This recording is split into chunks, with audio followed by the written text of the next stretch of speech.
Hello and welcome to a Mac Moment. I'm Patty Tingle, your host. Today our program is going to cover a number of different topics, including assistive technology. We're going to be exploring the world of nutrition and fitness as it relates to Robbie and his tips for staying fit. And then we have a special guest in our studio today, Mark Welsh, who will be talking about an upcoming event called the St. Paddy's Day Race. And this is the 20th anniversary. So stick around to learn more about that event. But first, we'd like to take you to our gadget lady, Janet Park, for a few tips on staying independent using technology. Hi, I'm Janet, the gadget lady here at Mac Center here in Salisbury. She's Janet, the gadget lady. Today I wanted to show you a couple of ideas if you're having some hand dexterity issues. Here's a very simple idea. Let's say your arthritis is acting up and holding a kitchen tool is just hard on your hand grip. Take a simple pipe insulation that you buy at any big box store or your hardware store. They come in 6-foot lengths. Just cut off a little section, slip it on your device, and now it's easier to grasp. But if you need something heavier duty, you can buy really fancy type of, these are holders that slip on and they can be cut to different lengths and they're dishwasher safe. If you need something small, they come in small sizes for your pens, different types of things. So this is the gadget for the day. And if you have any questions about this or other devices, stop by and see us at the Mac Center, call us or email, and we'll be glad to get back to you. So thanks for stopping by. We'll see you next time.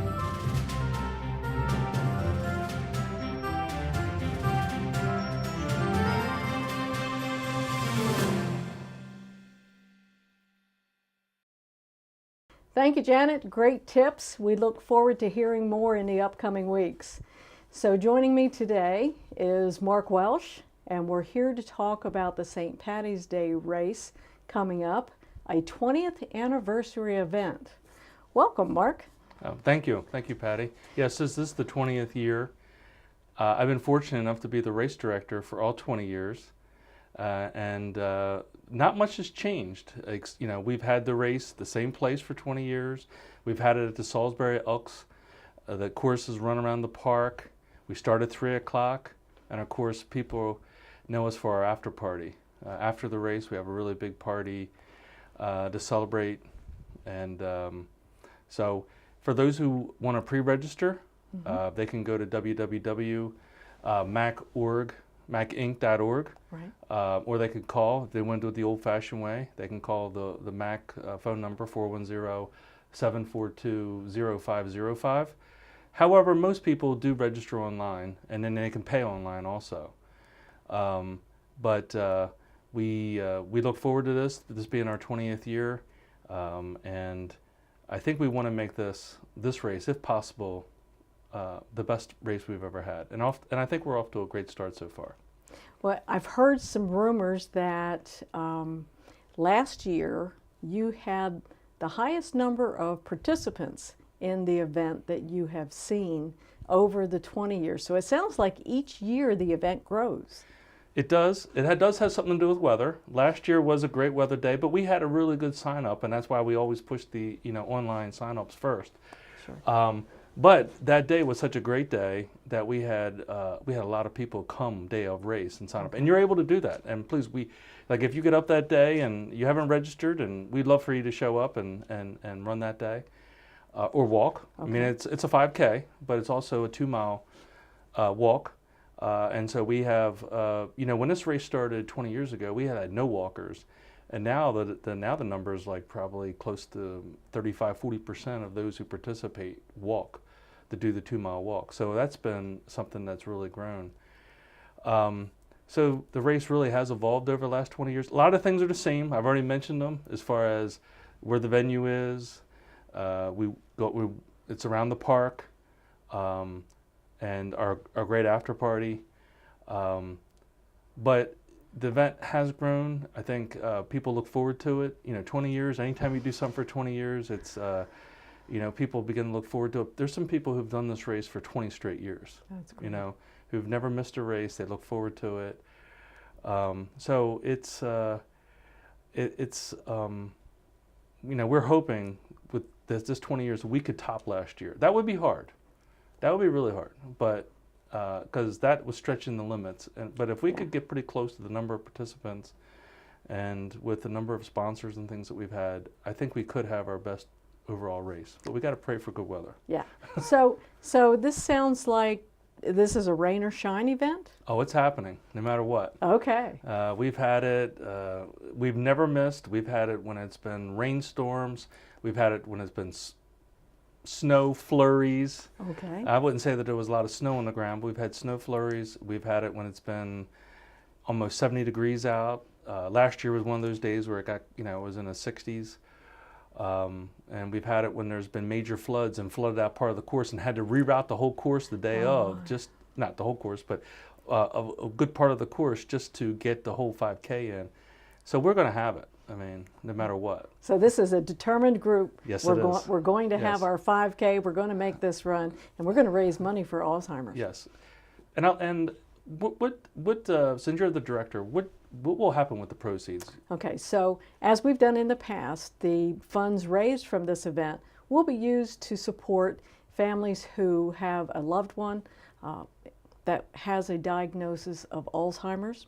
And that means that we're going to be connecting families to resources that we know are available in the community, not long distance away, but immediate support that is available in the community for these families to help care for their loved ones, to strengthen their ability to be good caregivers. And you know as well as I that caregiving is a daunting undertaking. Yes. And we tend to take it on sometimes and say, oh, we can do it. And then after a few weeks, we're going, wow, I didn't realize how much was involved. And so it's for those people who are now reaching that point of, oh, it's getting exhausting, that we can help. We can give support in terms of where to find resources to keep you motivated, to keep you strengthened, to find outside resources, home caregivers, other resources that can preserve the dignity for the loved one that they're caring for, but also help them sustain. Many don't realize the toll that it takes emotionally and physically, but then there's a financial toll, and we talk about those and how to work around and learn some support. So we're there as much for the person who has been diagnosed with Alzheimer's as we are for the caregiver who's providing that care, whether that care is provided by a wife, a husband, son, daughter, grandchildren, whether the care provider is living here locally or trying to offer support long distance, living in California and trying to keep mom or dad as independent as possible. So we believe in trying to connect community resources to support individuals. But let's get back to you for just a moment. This St. Paddy's Day race, 20 years. 20 years,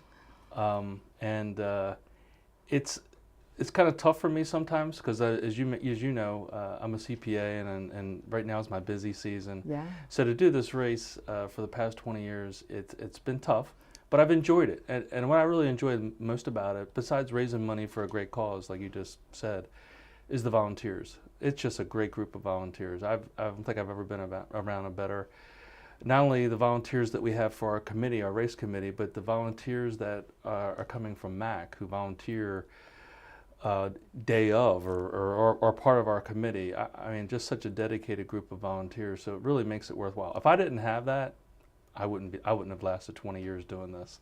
So it really, the fact that I've done this for 20 years is really a reflection of the volunteers that we've had for the past 20 years. So it takes a lot of teamwork. Yes, it does. It takes a lot of teamwork, and it takes some really good cooperation, and you have some really good people on your staff who really are dedicated to making this work. And so it really has been a great experience for the past 20 years, and most of it have been with MAC. Yeah. So and it's I think a lot to do with your leadership. You've learned some valuable lessons over these 20 years. Any that you care to share or reflect upon? Well, the thing that probably when I first got started, I really didn't know the impact of dementia and Alzheimer's. You know, you'd hear of a friend whose mother or grandmother who suffered from it, but just being around around the race and the committee, and almost all the volunteers have some loved one who's experienced, in some cases, two parents have experienced, Alzheimer's. That's probably the biggest thing, is understanding what the disease is about, but more like you said, the caregivers. What's the toll that it takes on them? That's been probably my biggest thing that I've learned. Okay. Also, just working with people, just coordinating and working with it. Now it's kind of, after we've done it for 20 years, it's kind of like a well-oiled machine, and everybody Sure. has their roles. But I enjoy working with the people we have, and it's been a great experience. So for people that may be watching the show today and they hadn't heard about the St. Paddy's Day race, what can you tell them to expect as far as the running course? Any tips that they need to be aware of? Well, I would suggest, first of all, that if you can, you should pre-register. However, if you don't, like I said, you can come there that day. Okay. But if you can pre-register, we can have everything ready for you. We have a goodie bag, and you'll get your number, and everything is going to be much more organized, so that when you arrive that day, we'll be able to give you a package. It'll have your number on it, and there'll be your T-shirt and other goodie bag things. And then at that point, I would say, get there by 2:30. Then we're gonna start the race promptly at 3. Okay. It's in the gravel areas, the round circular gravel area of the park. Okay. When you finish, it's going to be at the end of the zoo. You go through the zoo. That's part of the course. You go through the zoo. Nice. And then when it ends, then you walk back to the Elk Club. And like I said, we have our award ceremony. We have a nice after party. We have food, drinks. We have raffle. We have a live auction. Okay. We have Irish music. It's like about an hour and a half to 2 hour celebration. Okay.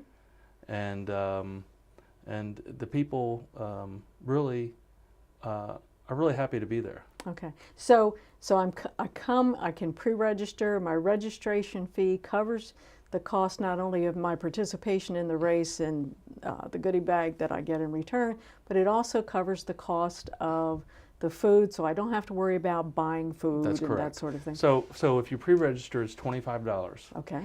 And you can pay through the website. Okay. At that point, you're all covered. Sure. Now, if you wait to the day of, there is a higher fee. So that's Okay. why I'm saying you should pre-register. It's going to Sure. be $35 a day of. But again, you still get the T-shirt, and there'll be food and drinks and all that kind of stuff that we provide. All that is included in that fee. It's not extra. Okay. And so I'm holding flyers of the race, and the flyers I can pre-register by mail as well, because Yes. your flyers show a registration form inside. But your flyer also shows a special picture of a gentleman named Morgan Hazel. Yes, he's our honorary chair this year, and he is great. He participates tremendously. He was just at the last board meeting. Not only does he give his time, he also gives his money. He's been one of the best honorary chairs we've ever had, and I'm really glad that he actually came back again this year. I'm really happy that he was, because he truly is involved. Okay, and you get good community support. I understand that Mayor Jake Day last year was the king of auctioneers. Yes, and he did a heck of a job. And I hope he's going to show up again today. I don't know if he's going to be the auctioneer at that race, but I know hopefully he'll be there. we'll do a little arm twisting today in the show. Yes, but one last point I want to make is that one of the things that I like about this race is the net proceeds that we're able to give back to MAC.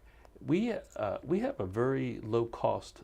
We've made this race so low cost that virtually almost all the money that's given by sponsors or by registering the race comes back. We have very little cost. Even this year, like the T-shirts were covered Great. by our honorary chair, actually. Oh, nice. There's very few things that aren't. Our awards. Virtually everything that's as far as the cost of this race is covered by the generous donations or sponsorship. So we are able to return a huge part of our gross proceeds back to MAC. Yeah, and I understand the Elks and the City of Salisbury have also come back with support again this year. Yes. For the event. Yes. So that's great. So any final thoughts about this year's event? Any tips that you would like to share with our viewers? Well, I think that if you're a competitive person, we have age groups. So every 5-year age group, starting at 10 years old and up, you can, so if you're competitive and you want to go out there and win prizes, I'd say start training now. Yeah. And then wherever you're, like I said, every 5 years there's increments and you can fit into those age categories. If you're not that competitive and you just want to come out and support us, you can always do the walk. It's a 2-mile walk. Okay. And like I said, that's an ever-growing segment of participants in this race.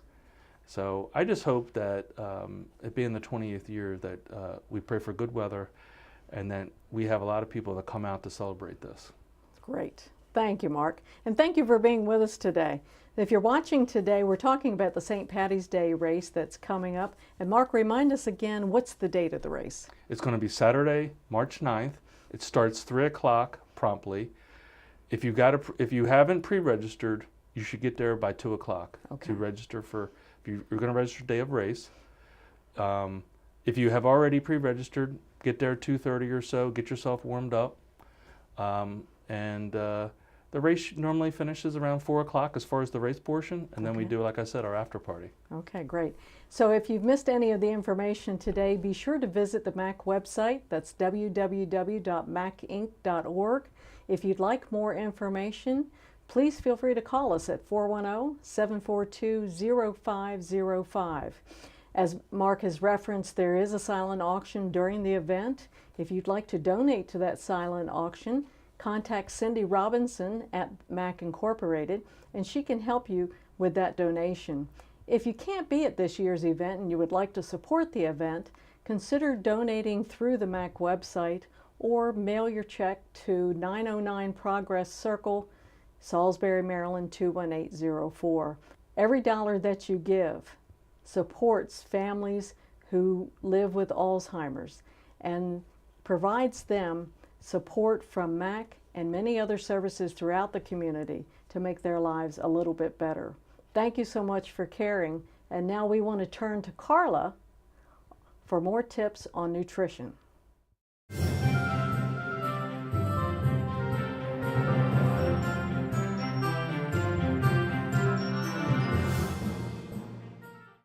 Hi, I'm Carla Beardsley with a nutrition tip for you today. When we get older, many times we have a decrease in appetite. So it's really, really important to get the most nutrients from the servings of food that we eat. You don't have to increase your portion size of meat or heavier foods that you want. Instead of adding butter to your toast, think of adding peanut butter to the toast, and that will give you protein as well as a very healthy fat. Perhaps when you're making oatmeal in the morning, you would add something like your berries or your fruit as well as milk to that oatmeal to get extra protein.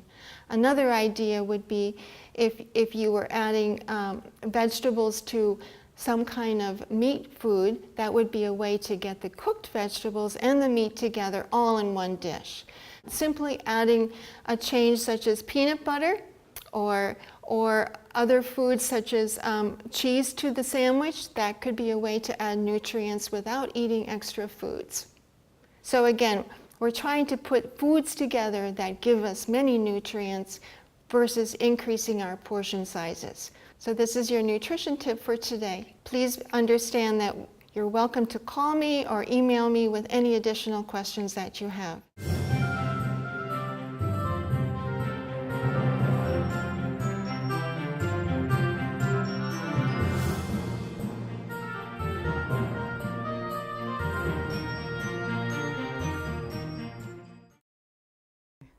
Thanks, Carla. And now we're going to be joined by Robbie, who's going to give us a few tips on staying active. Robbie is one of our fitness trainers at the MAC Wellness and Fitness Center. Please feel free to visit Robbie when you can.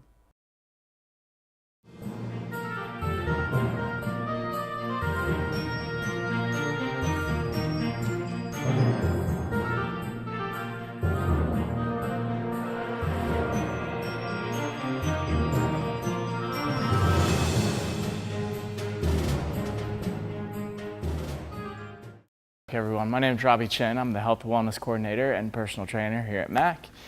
Today I've got a couple mobility drills for you to do and stretches to help improve and maintain our posture. So again, before we do any of our exercises or mobility drills, if you've got any special physical considerations or medical conditions that need to be taken into consideration, make sure you ask your physical therapist or your other personal trainer or specialist before you go ahead and do these exercises with us.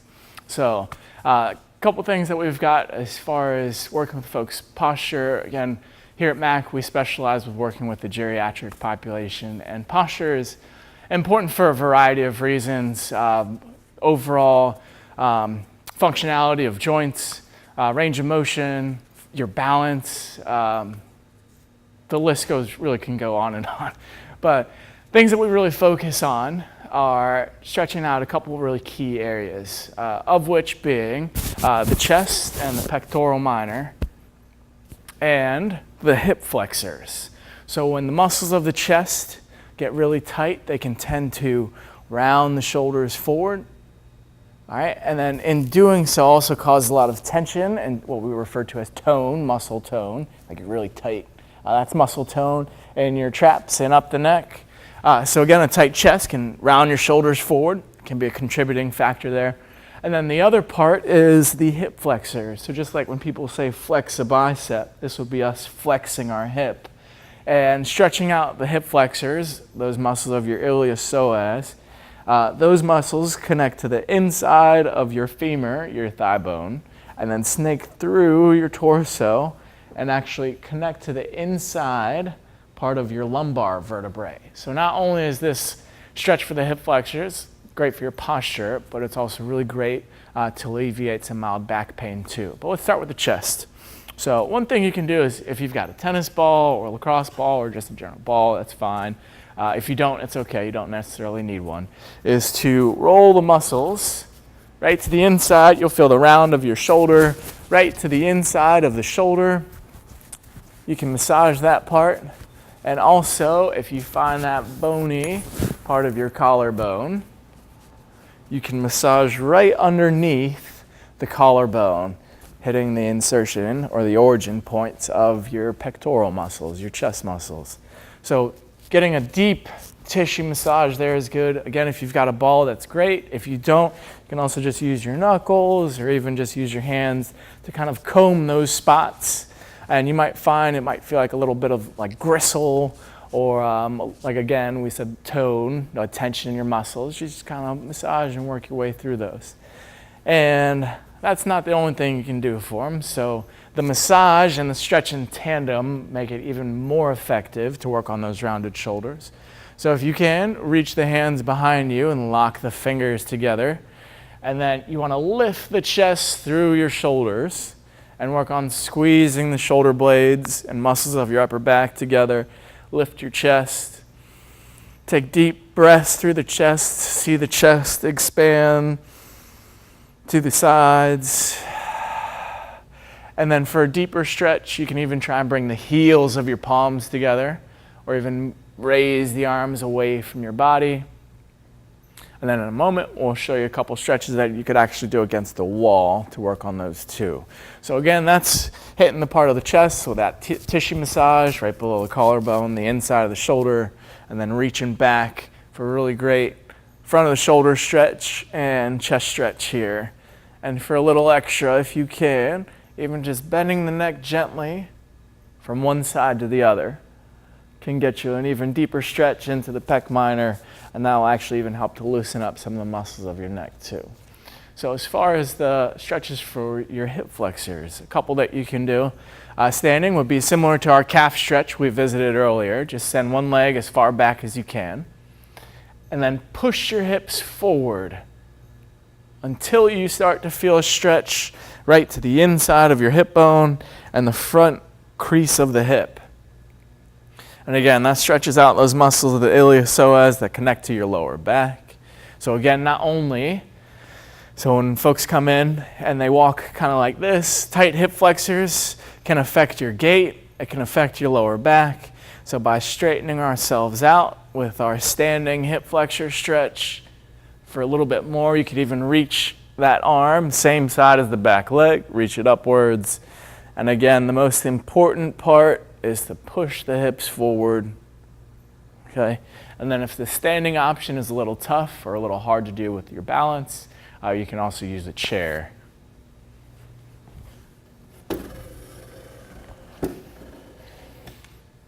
So that hip flexor stretch can also be done seated. It's also really great when you do the seated version, you can stretch out your quadricep muscles too, which can also have play a factor in your posture, pulling yourself forward. So again, stretching out your quads and hip flexors, all you need is a chair. Just have a seat, turn yourself to one side, and then your front leg, just swoop it back. Sometimes I'll even lean forward so I can send it back nice and far. The toes can be curled under or flat, whatever feels more comfortable. And then the key is to lift the chest and torso back until you feel a stretch in the front of the hip and down the front of that thigh, okay?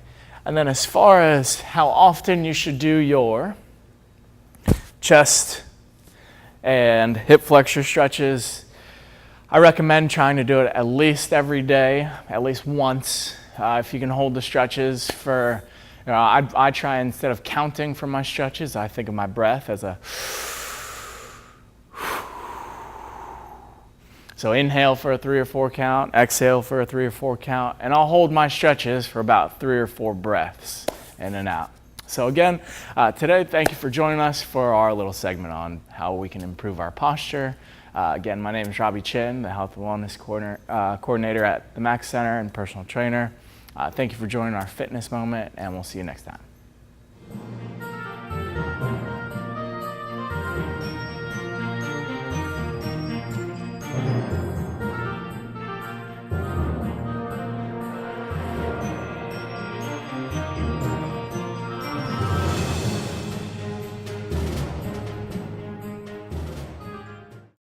MAC certainly appreciates all that you've done and all that you will be doing in the near future. Thank you so much for caring.